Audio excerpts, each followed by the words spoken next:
नमस्कार, पहला प्रणाम दोस्तों। स्वागत है आपका देवभूमि करियर पॉइंट पर। आशा करता हूं आप सभी लोग स्वस्थ होंगे, काफी अच्छी आपकी स्टडी चल रही होगी। तो देखिए, उत्तराखंड रिवीजन क्लास महाकुंभ का भाग 22 है और जैसा कि मैंने आपके लिए आर्ट एंड कल्चर की जो क्लासेस है वो शुरू कर दी है रिवीजन महाकुंभ में।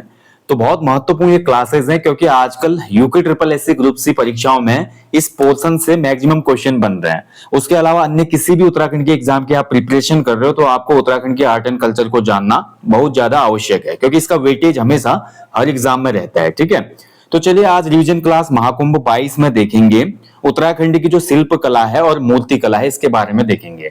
लास्ट टॉपिक मैंने जो 21 वाला आपको दिया था रिवीजन क्लास, उसमें हमने उत्तराखंड के लोक चित्र देखे थे। जैसे लोक चित्र में हम देखते हैं ऐपण क्या होते हैं, बार बूंद चित्र क्या होते हैं, वसुधारा चित्र क्या है। ठीक है, तो ये टॉपिक आप जरूर देखिएगा, मिस मत करना क्योंकि बहुत ज्यादा महत्वपूर्ण ये टॉपिक है।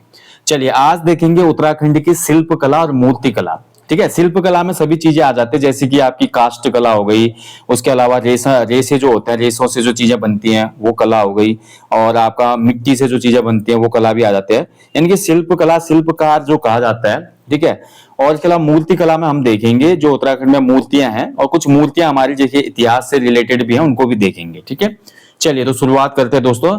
सबसे पहले देखिए, शिल्प कला के अंतर्गत मैं बात करूंगा काष्ठ शिल्प।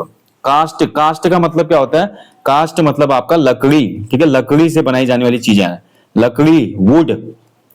काष्ठ का मतलब है लकड़ी, वुड। ठीक है, वुड द्वारा जो बनती है।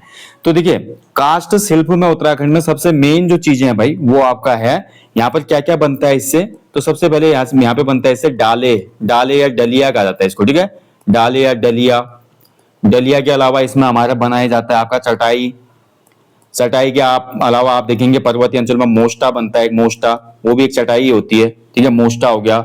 उसके अलावा सूपा हो गया, सूप जिसमें धान वगैरह या कोई भी अनाज छाना जाता है, सूप या सूपा कहा जाता है इसको। ठीक है, सूप या सूपा। ठीक है, उसके अलावा अन्य जो भी हमारे कंडी वगैरह जो होती है, कंडी भी कहते हैं टोकरी को, और अन्य जो भी टोकरियां हैं, यानी कि ये सभी जो है काष्ठ शिल्प के अंतर्गत आती हैं। ठीक है, और ध्यान रखेंगे दोस्तों, काष्ठ शिल्प में मैक्सिमम आपका उत्तराखंड में जो चीज प्रयुक्त होती है उसका नाम है रिंगाल। रिंगाल, ठीक है, बहुत महत्वपूर्ण है, ध्यान रखेंगे दोस्तों।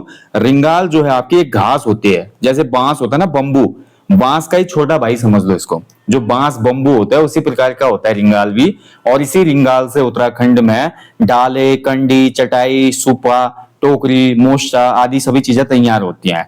और रिंगाल से जो उत्पादन किया जाता है ये मोस्टली आपका पिथौरागढ़ जनपद, अल्मोड़ा, चमोली और बागेश्वर। ठीक है, यहाँ पर आपको ये वाली काष्ठ कला देखने को मिलेगी। और रिंगाल और बांस की जो टोकरी बनाने वाला व्यक्ति है इसको पर्वतीय अंचलों में कहा जाता है रूड़िया। ठीक है, टोकरी बनाने वाले को क्या कहा जाता है? रूड़िया शब्द कहा जाता है, ध्यान रखिए, महत्वपूर्ण है। ठीक है, और दूसरी जो काष्ठ कला का प्रकार है जिसमें आपके देखिए काष्ठ के पात्र बनाए जाते हैं। ठीक है, एक तो हमने देखा कि जो रिंगाल है उससे, अब देखिए जंगली लकड़ी जो होती है, जंगली लकड़ी से हमारी एक जनजाति है राजी जनजाति। राजी जनजाति को आदिम जनजाति भी कहा जाता है। ठीक है, जंगलों में ही निवास करती है। हालांकि अब तो शिक्षा का प्रचार प्रसार हो गया है, अब ये सार्वजनिक जो सेवाएं हैं और साथ ही प्राइवेट सेक्टर में भी अपना करियर बना रहे हैं क्योंकि अब ये एजुकेटेड होने लग गए हैं। पहले इनका काम ही ये था कि जंगल में जो भी लकड़ी होती थी, लकड़ी से लकड़ी के क्या करते थे? बर्तन बनाते थे, लकड़ी के बर्तन। अब लकड़ी के बर्तन में देखिए क्या क्या आ गया, जैसे लकड़ी का मान लीजिए कोई आपका सजावट वाला पॉट है। ठीक है, सजावट के लिए यूज होता है। या मान लीजिए लकड़ी का कोई ऐसा बर्तन जिसमें दही रखा जाता था, जिसको ठेकी कहा जाता था, ठेकी या पारा। ठीक है, ठेकी या पारा। ऐसे ही देखिए मट्ठा बनाने के लिए जो मट्ठा बनाया जाता है, तो मट्ठा बनाने के लिए भी आपका लकड़ी का पात्र होता था। ठीक है, इसको कुमाऊनी अंचल में तो वैसे बिंडा भी कहा जाता है, बिंडा। बिंडा जो है इसी को कहा जाता है, लकड़ी का जो पात्र होता है, लस्सी को जिसमें मथा जाता है। उसके अलावा देखिए आजकल तो लस्सी बनाने के लिए या मट्ठा बनाने के लिए मशीनें आ गई हैं। ठीक है, मशीनें आ गई है ना, वो लाइट वाली मशीन, प्लग डालो फिर घुमा लो। पहले क्या होता था, हाथ से मथ के बनाया जाता था। तो हाथ से मथने वाली जो मथानी होती थी वो मथानी भी लकड़ी की ही बनती थी। ठीक है, वो मथानी वगैरह भी, यानी कि काष्ठ शिल्प। उसके अलावा जो टिम्बर वाले तख्ते वगैरह हो गए, बल्लियां हो गई, टिम्बर, ये सभी काम कौन करती थी? राजी जनजाति की। अब मैं ये आपको क्यों बता रहा हूं, क्योंकि कभी क्वेश्चन आपका बन जाएगा कि इनमें से राज्य की कौन सी जनजाति काष्ठ कला पे निर्भर थी। ठीक है, या निर्भर है, क्वेश्चन बना सकता है, क्योंकि आज भी मोस्टली जो राजी लोग हैं वो लकड़ी का चिरान करते हैं, लकड़ी से संबंधित वस्तुओं पे ही वो ज्यादा टिके हुए हैं। ठीक है, तो आपका आंसर हो जाएगा राजी जनजाति, इसलिए मैं काष्ठ शिल्प आपको बता रहा हूं। ठीक है, ये होता है काष्ठ शिल्प। चलिए बाकी यार अन्य जो मैं बात करूं इसके अलावा देखिए जो हमारे अन्य जैसे कुछ वाद्य यंत्र भी इसमें आ जाता है जिसका निर्माण किया जाता है। ठीक है, वाद्य यंत्र में आप देखते हैं जैसे कि हमारी कुछ जो मुरली वगैरह बनती है यानी कि फ्लूट बनती है, वो भी बांस की या रिंगाल वगैरह की बनाई जाती है। ठीक है, बेंत की जो छड़ी होती है वो भी रिंगाल की होती है। बेंत होती है ना, बेंत, अगर आपने एनसीसी लिया है या स्कूल में देखा होगा कोई टीचर हमारे स्ट्रिक्ट होते थे तो बेंत की छड़ी पकड़ते थे वो। इसके अलावा हमारे दादाजी लोग देखिए इस प्रकार की छड़ी पकड़ते थे, अम्ब्रेला की तरह उल्टी, ये इस प्रकार की गोल छड़ी होती थी, ये भी बेंत की बनी होती थी। ठीक है, तो ये सब काष्ठ कला के अंतर्गत ही आते हैं। चलिए आगे बढ़ेंगे दोस्तों, अगली जो कला है वो देखेंगे धातु शिल्प। धातु शिल्प का मतलब यह है कि धातु का जो हमारा कुटीर उद्योग है, हिसाब से धातु से क्या क्या चीजें बनती हैं। तो उत्तराखंड में धातु शिल्प के लिए जो फेमस एक समुदाय है टमटा समुदाय। टमटा जो जाति के लोग हैं, टमटा जाति के लोग, वो धातु शिल्प से ही रिलेटेड हैं। धातु में देखिए उत्तराखंड का आपको पता है, उत्तराखंड की जो गागर है, उत्तराखंड की गागर कितनी फेमस है। ठीक है, आज भी शादी वगैरह में हम देखते हैं गागर देखने को मिलती है। ठीक है, उसके अलावा देखिए अन्य बहुत सी चीजें बनती हैं हमारे तांबे के, पीतल के। ठीक है, इसीलिए आपका जो धातु शिल्प है उत्तराखंड में आजकल, अब तो देखिए समय के साथ ट्रेंड कम हो रहा है ना, लेकिन आज भी आप देखेंगे बर्तन, बड़े बड़े तांबे के जो बर्तन होते हैं वो भी आपको दिखेंगे। आज भी कई गांवों में मैं जाता हूं तो वहां पर देखता हूँ शादी विवाह या अन्य उत्सवों में ये बड़े बड़े पारंपरिक जो बर्तन है उनको निकाला जाता है और इनमें खाना बनाया जाता है। ठीक है, तो ये हमारा काम करने वाला समुदाय है टमटा समुदाय, और टमटा समुदाय मैक्सिमम आपका है अल्मोड़ा में। ठीक है, इसीलिए आपने कई बार पढ़ा होगा दोस्तों, अल्मोड़ा को आपका ताम्र नगरी और पीतल नगरी भी कहा जाता है। ताम्र नगरी, ठीक है, और पीतल नगरी। ठीक है, कॉपर सिटी और ब्रास सिटी कहा जाता है अल्मोड़ा को। कॉपर हो गया आपका ताम्र तांबा और ब्रास हो गया आपका पीतल। ठीक है, तो ये आपको ध्यान रखना है, महत्वपूर्ण क्वेश्चन बने हैं पूर्व एग्जाम में कि आपका कौन सी सिटी है जिसको ताम्र नगरी कहा जाता है। ठीक है, ध्यान रखेंगे। और पीतल नगरी की स्थापना देखिए अल्मोड़ा में एक प्लेस है मरचूला, मरचूला में पीतल नगरी की भी बात हुई थी एक बार।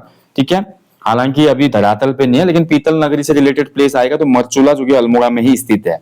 ऐसे नैनीताल में भी आप देखेंगे तो नैनीताल में लोहे के बर्तन, क्योंकि नैनीताल आदि क्षेत्रों में पूर्व से आपको पता है लोहा भंडार भी मिलते हैं, और नैनीताल में लोहे के बर्तन जैसे कि लोहे की कढ़ाई हो गई, तवा हो गया, चिमटा हो गया, अन्य जो लोहे की चीजें होती हैं जो भी कृषि उपकरण टाइप के होते हैं ये नैनीताल में निर्मित होते हैं ज्यादा। ठीक है, तो नैनीताल लौह नगरी आप कह सकते हैं, नैनीताल को लौह नगरी, क्योंकि वहां पे लोहे की बनी चीजें निर्मित की जाती हैं। वहां की ताम्र नगरी और पीतल नगरी आपका अल्मोड़ा फेमस है इसके लिए। ठीक है, और कौन सा समुदाय करता है, टमटा जाति के लोग करते हैं। ठीक है, ध्यान रखेंगे। चलिए आगे बढ़ेंगे, अगला जो शिल्प है उत्तराखंड का देखेंगे। अगला देखिए रेशा शिल्प। रेशा मतलब समझ ही गए दोस्तों, आपका रेशा, जो रेशे निकलते हैं, जैसे आप यूज करते हैं ना रस्सी, या हम जो बोरा यूज करते हैं, बोरा, बोरा जो हम यूज करते हैं, जैसे चीनी का बोरा आता है, चावल का बोरा मंगा लिया हमने पूरा, तो वो जो बोरा बना होता है किसका बना होता है, जूट का। जूट को क्या कहता है, पटसन। ठीक है, पटसन। तो पटसन का रेशा जो होता है उसी से बोरा बनता है। भारत में जो जूट उत्पादन के लिए फेमस हमारा स्टेट है वो हमारा बंगाल है, पश्चिम बंगाल। ठीक है, विश्व की बात करेंगे तो बांग्लादेश भी बहुत ज्यादा उत्पादन करता है पटसन का। तो रेशा शिल्प में उत्तराखंड में जो रेशे हमको प्राप्त होता है, रेशे कौन कौन से, अब जैसे रेशे में बात करूं दोस्तों, आपका भांग का जो पेड़ होता है उत्तराखंड में, भांग। ठीक है, भांग के जो पेड़ होते हैं, भांग से केवल यहाँ पे केवल दवाइयां, क्योंकि भांग क्या है, एक ड्रग्स है, एक ड्रग है एक हिसाब से जिससे दवाइयां बनती है। हालांकि लोग इसका मिसयूज भी करते हैं, भांग का नशा करते हैं, गांजे का नशा करते हैं, वो अच्छी बात नहीं है। तो भांग के पेड़ में आपके रेशे निकलते हैं। रेशे का मतलब होता है फाइबर। ठीक है, फाइबर। तो इस फाइबर से दोस्तों क्या क्या बनाई जाती हैं, इस फाइबर से आपकी दरी बनती है, इस फाइबर से आपकी रस्सियां बनती हैं। ठीक है, इसी भांग के रेशे वाले फाइबर से आपका कंबल भी बनाए जाते हैं कहीं कहीं पे। ठीक है, तो ये चीजें आपकी बनती है किससे, रेशे से। ओके, इसके अलावा देखिए आपका रेशे की मैं बात करूं तो ये तो आपका नेचुरल रेशा हो गया, भांग का रेशा। ऐसे हमारा देखिए आपका एक रेशा जो हमारा नेचुरल रेशा होता है जो कि भेड़ से प्राप्त होता है। भेड़ से प्राप्त जो ऊन होती है, ठीक है, जो भेड़ से प्राप्त ऊन होती है उससे भी आपका क्या बनाए जाते हैं, रेशा शिल्प के अंतर्गत ये दरी बनाई जाती है, कंबल बनाए जाते हैं, चुटका बनाया जाता है। चुटका भी एक कंबल टाइप का होता है। इसके अलावा हमारा क्या क्या बनाया जाता है, इसके अलावा हमारा इसमें बन जाता है दन बनता है। दन एक कालीन होता है जो कि भोटिया समुदाय बनाता है। ठीक है, और पंखी हो गया, पंखी जो होता है शॉल की तरह ही होता है, पंखी हो गया, शॉल हो गया, टोपियां हो गई, ये सभी भेड़ से प्राप्त ऊन से बनाई जाती है इसी रेशा शिल्प में। और इसमें जो संलग्न जनजाति है वो आपका कौन सी है, भोटिया। भोटिया जनजाति हमारे ऊन से निर्मित वस्तुओं को बनाती है, जैसे पिथौरागढ़ का धारचूला मुंशियारी हो गया, ठीक है। ऐसे हमारा माणा घाटी वाले जो हमारे भोटिया उपजाति के लोग हैं, वो लोग क्या करते हैं कि भेड़ से प्राप्त ऊन से ही ये चीजें बनाते हैं, ठीक है। और अब धीरे धीरे तो ये पारंपरिक चीजें कम हो रही है, क्योंकि भोटिया जो है सबसे ज्यादा साक्षर जनजाति है। उसके अलावा देखिए अपर क्लास जो सर्विसेज है, व्हाइट कॉलर जॉब्स में आप देखते हैं भोटिया जनजाति के लोग काफी ज्यादा बड़े बड़े पदों पर उत्तराखंड में आपको देखने को मिलेंगे, और यूनिटी काफी ज्यादा होती है इनकी, ठीक है। और शिक्षा तो मान के चलिए 100% के आसपास लगभग भोटिया जनजाति में पाई जाती है। अब नए आंकड़े अगर मैं बात करूंगा, अगर आएंगे तो आप देख लीजिएगा, ठीक है। तो ये रेशा शिल्प होता है। इसके बाद बात करें दोस्तों हमारा चर्म शिल्प, ठीक है। चर्म यानी कि लेदर से रिलेटेड जो हमारा काम होता है, चर्म शिल्प के लिए भाई हमारा देखा जाए तो आपका उत्तराखंड में लोहा घाट का एरिया जो हो गया, लोहा घाट, ठीक है। लोहा घाट के अलावा हमारा जो पिथौरागढ़ जनपद का मिलम क्षेत्र हो गया, मिलम जो हमारा ग्लेशियर भी है, मिलम की घाटी हो गई। इसके अलावा जोहार घाटी हो गई, ठीक है, मुंशियारी की जो जोहार घाटी है, ठीक है। तो यहाँ पर आपको चर्म शिल्प, इसके अलावा नाचनी नामक प्लेस में आपको मिलेगा। नाचनी, लोहाघाट, मिलम घाटी, जोहार घाटी आदि स्थलों पर चर्म शिल्प होता है, ठीक है, ध्यान रखिए। अब चर्म शिल्प में ये थोड़ी होता है कि चमड़े के जूते बनते हैं या कोई अन्य चीजें बनती हैं। चर्म शिल्प में दोस्तों आपका जैसे कि चमड़े की मैं बात करूं, जैसे इसमें आपका देखने को मिलेगा आपको चमड़े के जो हमारे पारंपरिक जैसे वाद्य यंत्र होते हैं, पारंपरिक वाद्य यंत्र, ठीक है। पारंपरिक वाद्य यंत्र जैसे मैं बात करूं ढोल की, ढोल जब बनाया जाता है दोस्तों, ढोल हो गया या ढोलक हो गया, ठीक है। ढोल या ढोलक में आपने देखा होगा दोनों साइड में जहां पे हम थपली मारते हैं वो चमड़े का बना होता है। और ढोल में भी आप देखो जो ऊपर का हिस्सा होता है ढोल का, ये जिसमें मार के डंडे मार के बजाया जाता है, तो ढोल का जो ऊपरी सतह होती है वो चमड़े की बनी होती है, ठीक है, चमड़ा होता है इसमें। ये भैंस की चमड़ी भी होती है, कई बार बकरियों की चमड़ी भी होती है इसमें, ठीक है। अब ये इसके अलावा देखिए आपका पुराने टाइम पे आप गाँव में आपने विजिट किया होगा तो आपने देखा होगा चमड़े के बैठे बने हुए क्या होते थे, आसन वगैरह भी होते थे। आसन से मैं आपका एक मान लीजिए कि पूरी खाल जो है भेड़ की निकाल दी, ठीक है, भेड़ की खाल को सुखा के उसको बैठने के लिए उपयोग किया। तो इस प्रकार की खालें बेचने वाले भी आते थे पहले। इसके अलावा जैसे हमारे मसक बीन वगैरह बनता है या अन्य जो भी हमारे ऐसे वाद्य यंत्र हो गए, और कुछ इसमें कुछ और भी पारंपरिक चीजें हैं जो चमड़े से ही निर्मित होते हैं। तो ये चमड़े का जो उद्योग है उत्तराखंड में आपका इन प्लेसेस में ज्यादा पॉपुलर है, ठीक है, यहाँ पे ध्यान रखेंगे। और राज्य में जो भी चमड़े का कार्य करने वाले व्यक्ति होते हैं ना, जो चर्म शिल्प में कार्यरत लोग हैं, तो इन कार्यरत लोगों को कहा जाता है बाड़ई या सारकी, ठीक है। क्या कहा जाता है? बाड़ई, ध्यान रखिए, बाड़ई या सारकी, ठीक है। इनके लिए शब्द प्रयोग किया जाता है बाड़ई या सारकी, ठीक है, ये इंपॉर्टेंट है, याद रखिएगा। चलिए आगे बढ़ेंगे।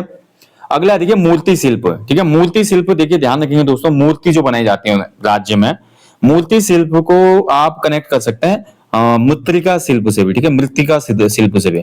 मृत्तिका मतलब मिट्टी से बनी हुई चीज है, यानी कि मिट्टी की बनी जो हमारी मूर्तियां होती हैं वो इसी में आते हैं मूर्ति शिल्प में।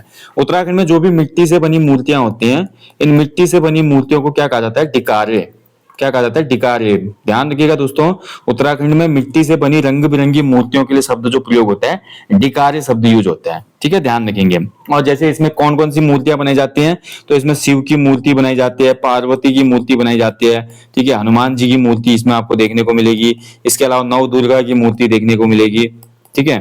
और इसके अलावा जो भी मान लीजिए कहीं पे अगर स्थानीय जगह पे चीजें हो रही है तो वहां पे आपका लोक देवताओं के भी आपको मूर्तियां देखने को मिलेंगी, ठीक है, लोक देवता जो है, ठीक है। तो ये आपका मूर्ति शिल्प में आता है। अब मूर्ति शिल्प से जुड़े कुछ महत्वपूर्ण फैक्टों की मैं बात करता हूं, ठीक है, जो आप जरूरी है देख लीजिए। तो इसमें देखिए हमारा उत्तराखंड में देखिए मूर्तियां कहाँ कहाँ से प्राप्त होते हैं, कभी कभी क्वेश्चन आ जाता है, ठीक है, तो आप थोड़ा इसको नोट कर लीजिए, बहुत महत्वपूर्ण है। सबसे पहले देखिए शिव की संहारक मूर्ति पूछता है वो, शिव की संहारक, संहारक रूप में, संहारक, ठीक है, संहारक रूप में मूर्ति कहां से प्राप्त होती है? तो शिव की संहारक रूप में जो मूर्ति प्राप्त होती है वो आपका मिलती है कहां से? लाखा मंडल से, ठीक है, लाखा मंडल।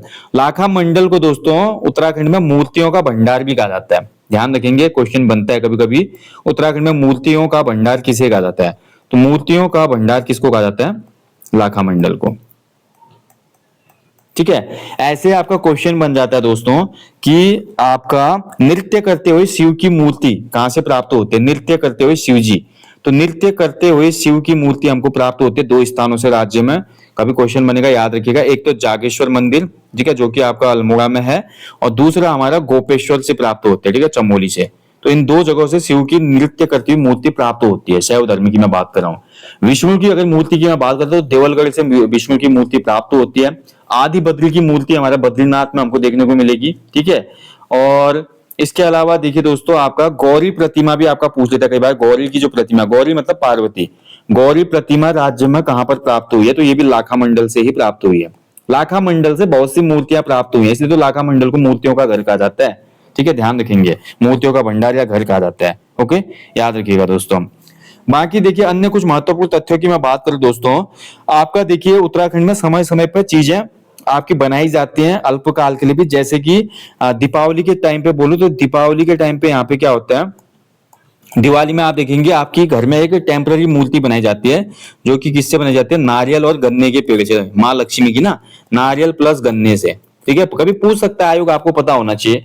ऐसे जब नंदाष्टमी का पर्व होता है राज्य में, नंदाष्टमी, तो नंदाष्टमी पर्व पे राज्य में क्या होता है दोस्तों, आपका जो केले का पेड़ होता है ना, केले के पेड़ का जो तना होता है, केले के तने, ठीक है, केले के तने को काटकर इसकी मूर्ति बनाई जाती है, मां नंदा की मूर्ति। अब कभी क्वेश्चन बन सकता है कि राज्य के किस उत्सव में केले के पेड़ को काटकर उसके तने से मूर्ति निर्मित की जाती है? तो नंदा अष्टमी में ये चीजें होती हैं, आपको पता होनी चाहिए, ठीक है। ऐसे ही जब कुमाऊं क्षेत्र में आपका विवाह होता है तो विवाह के समय दोस्तों आपका दो मूर्तियां बनाई जाती हैं। विवाह के समय मूर्तियां बनाने का रिवाज है कुमाऊं क्षेत्र में, जिसको कहा जाता है आपका समधी और समधिन, ठीक है, समधी और समधिन, ठीक है। इन दोनों की आपकी क्या बनाई जाती है? आटे की मूर्तियां बनाई जाती हैं और सजाया जाता है आटे से निर्मित, ठीक है। कभी क्वेश्चन आएगा तो ध्यान रखना आपने, कुमाऊं में जो हमारा समधी समधिन वाला रिवाज है, जो कि विवाह के समय दो मूर्तियां टाइप की बनाई जाती हैं, वो आटे से निर्मित होती है, ठीक है। नॉर्मल जो आटा होता है उससे निर्मित होता है ये। उसके अलावा देखिए मकर संक्रांति अभी आने वाला है आपका। मकर संक्रांति पर हमारा क्या बनाए जाते हैं? घुघुते बनाए जाते हैं मकर संक्रांति पे, घुघुते। और उन घुघुते के साथ दोस्तों डमरू बनाया जाता है, त्रिशूल बनाया जाता है, गोल पूड़ी बनाई जाती है, चौकोर पूड़ी बनाई जाती है, यानी कि कौवे को उसमें खाना खिलाया जाता है। तो कौवे के लिए विभिन्न आकृतियां इसमें निर्मित की जाती है आटे से, और उसको फिर फ्राई किया जाता है। और घुघुते भी जो है हमारे अलग टाइप से बनाए जाते हैं, ऐसे जैसा कि मैं ऊपर चित्र बना रहा हूँ, देखिए आप, इस टाइप से घुघुते बनाए जाते हैं, ठीक है। और बच्चे फिर इस घुघुते की माला पहनते हैं अगले दिन, और काले कौवा काले बोलते हैं, ठीक है, ध्यान रखेंगे। ऐसे दोस्तों आप सूर्य से संबंधित कुछ हमारी सूर्य वाली जो समभंग मुद्रा में हमारी मूर्ति मिलती है, ठीक है, सूर्य को समभंग मुद्रा में सात घोड़ों के ऊपर ध्यान रखेंगे, ठीक है, घोड़ों के ऊपर कहां पे प्राप्त होती है ये मूर्ति हमें? तो ये मूर्ति हमें प्राप्त होती है दोस्तों जागेश्वर से, ठीक है, जागेश्वर, ध्यान रखिएगा, जागेश्वर अल्मोड़ा से, ठीक है। सूर्य की समभंग मुद्रा वाली मूर्ति जो कि सात घोड़े के ऊपर है, ये आपका कहां से? सात घोड़े से संबंधित जो रथ होता है ना, सप्त घोड़े होते हैं जिसमें रथ में, तो ऐसी मूर्ति जागेश्वर से हमको प्राप्त होती है, ठीक है। महिषासुर मर्दनी की मूर्ति हमको मिलती है राज्य में चंबा से। महिषासुर राक्षस था ना, महिषासुर, तो महिषासुर मर्दनी एक मूर्ति है हमारी, ये हमको मिलती है कहां से? चंबा से, टिहरी गढ़वाल से, ठीक है, चंबा से प्राप्त होती है। तो कुछ इंपोर्टेंट पॉइंट आपको बता रहा हूँ, आप अच्छे से याद रखिएगा, ठीक है। बाकी और अन्य महत्वपूर्ण तथ्यों की मैं बात करूं दोस्तों, गणेश की नृत्य वाली मूर्ति भी प्राप्त होती है राज्य में। गणेश भगवान जो है, ठीक है, गणेश की नृत्य मुद्रा वाली मूर्ति, ये हमको कहां से प्राप्त होती है? तो ये जोशीमठ से प्राप्त होती है, ठीक है, जोशीमठ। ओके, तो इतना काफी है, बस इतना याद रखिएगा दोस्तों आप, इतना बहुत महत्वपूर्ण है, ठीक है। बाकी ज्यादा कुछ बनता है नहीं, इतने क्वेश्चन बनते हैं। शिव की जो संहारक मूर्ति मैंने लाखा मंडल वाली बताई, वो 8 भुजाओं वाली मूर्ति है, ठीक है। कभी क्वेश्चन बन सकता है कि शिव की 8 भुजाओं वाली मूर्ति कहां से मिलती है? तो लाखा मंडल से ही मिलती है, ठीक है, ध्यान रखिएगा। तो ये इंपोर्टेंट जो मूर्तियों से संबंधित हमारा ऐतिहासिक तथ्य थे, वो भी मैंने आपको डिस्कस कर दिया, ठीक है दोस्तों। तो ये था आज का टॉपिक दोस्तों, उत्तराखंड की हमारी शिल्प कला, काष्ठ कला, सभी आपने देख लिया अच्छे से, ठीक है। बाकी आज छोटा टॉपिक था क्योंकि इसमें ज्यादा कुछ था नहीं। अगला जो टॉपिक आएगा उसमें देखेंगे उत्तराखंड के लोक नृत्य या लोकगीत, वो बड़ा इंटरेस्टिंग टॉपिक होगा, ठीक है। जाने से पहले दोस्तों हमेशा की तरह बोलूंगा, अपने जीवन में एक पेड़ लगाएं और लोगों को भी इसके लिए अवेयर करें, ठीक है। बाकी देखिए एप्लीकेशन स्टोर पे हैप्पी न्यू ईयर ऑफर चल रहा है, जिसमें जो 100 फुल लेंथ प्रैक्टिस सेट है उस पर पूरे 50% का ऑफ है, जो कि लंबे समय से चल रहा है। तो जल्दी से जल्दी इनरोल कर लो, उस टेस्ट में एनरोल करने की लास्ट डेट 5 जनवरी है। उसके बाद वो कोर्स अनपब्लिश हो जाएगा। उसके बाद उसको मैं दोबारा से लॉन्च करूंगा और फिर उसमें नए लोग एनरोल करेंगे, कूपन कोड नहीं होगा। तो जिसको भी एनरोल करना है कर लो भैया, कूपन कोड का लाभ उठाएं, ठीक है। बाकी मेहनत करते रहें। मैं आपको जल्दी मिलूंगा नेक्स्ट सेशन में। थैंक यू फॉर वॉचिंग दोस्तों। जय हिंद, जय देवभूमि।